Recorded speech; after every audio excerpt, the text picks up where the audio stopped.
ಅಂತ 24 ಲಕ್ಷ ವಿದ್ಯಾರ್ಥಿಗಳು ಹಾಗೂ ಅವರ ಪೋಷಕರು, ಅಷ್ಟು ಕುಟುಂಬಗಳು ಬೀದಿಗೆ ಬರುವಂಥ ಪರಿಸ್ಥಿತಿ ಉಂಟಾಗಿದೆ.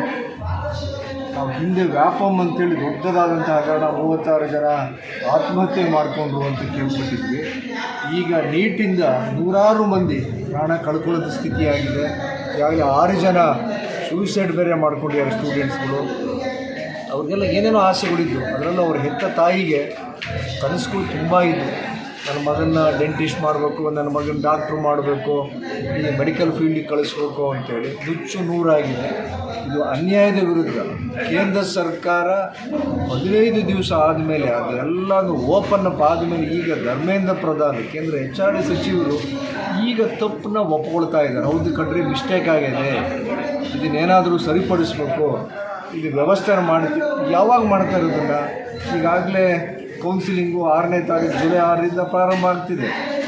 ಯಾವಾಗ ಬಂತು ಒಪ್ಕೊಂಡ್ರವರು ಅಂತ ಹೇಳಿದ್ರೆ, ಸುಪ್ರೀಂ ಕೋರ್ಟ್ ಡೈರೆಕ್ಷನ್ ಬಂದ ಮೇಲೆ ಪ್ರತಿಯೊಂದಕ್ಕೂ ನಾವು ಕೋರ್ಟ್ ಮೆಟ್ಲು ಹತ್ತಬೇಕಾ?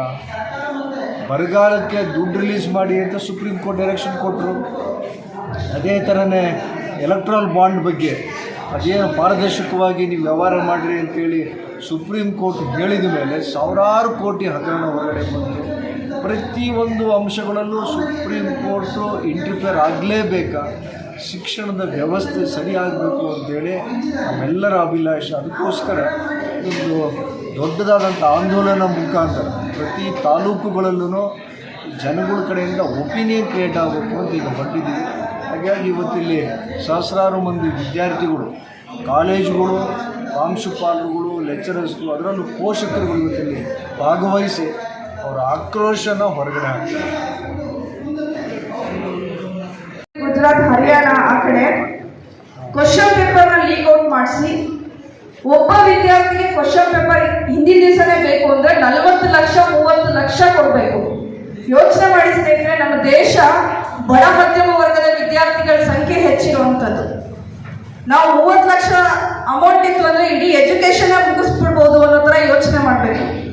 ಆದರೆ ಇವತ್ತೊಂದು ಪೇಪರ್ಗೋಸ್ಕರ ನೀವು 30 ಲಕ್ಷ 40 ಲಕ್ಷ ಕೊಡೋ ಮಟ್ಟಕ್ಕೆ ವಿದ್ಯಾರ್ಥಿಗಳ ನೈತಿಕತೆನ ಹಾಳು ಮಾಡ್ತಿದೆ ಅಂತ ಹೇಳಿದ್ರೆ ಶಿಕ್ಷಣ ಎಲ್ಲಿ ಹೋಗ್ತಾ ಇದೆ? ಇನ್ನೊಂದು ಕಡೆ ಅಷ್ಟು ದುಡ್ಡು ಕೊಟ್ಟು ಕ್ವಶನ್ ಪೇಪರ್ ಗಿಟ್ಟಿಸ್ಕೊಂಡು ರ್ಯಾಂಕ್ ತಗೊಂಡಿದ್ದಾರೆ, ಮೆಡಿಕಲ್ ಸೀಟು ಸಿಗುತ್ತೆ. ಆ ವಿದ್ಯಾರ್ಥಿ ನಾಳೆ ಓದ್ ಬಂದ್ಬಿಟ್ಟು ಒಳ್ಳೆ ಡಾಕ್ಟರ್ ಆಗಕ್ಕೆ ಸಾಧ್ಯನಾ? ಇಷ್ಟೆಲ್ಲ